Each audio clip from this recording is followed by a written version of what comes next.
Subscribe Prudent social media channel and press bell icon for latest notifications. 2 दिवसा पहिले Believers Dominic D'Souza arrest केल्लो आणि काल तो बेल जालो.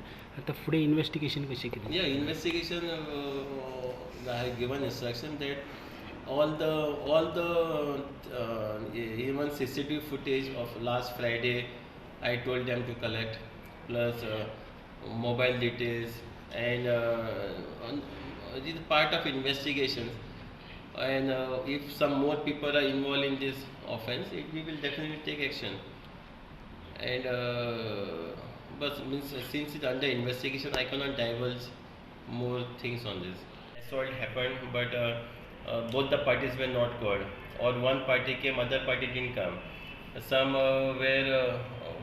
some doctor is there who is not having that certificate. So I told them we have to file the complaint with the medical council of, or if it's MBBS, then before that council.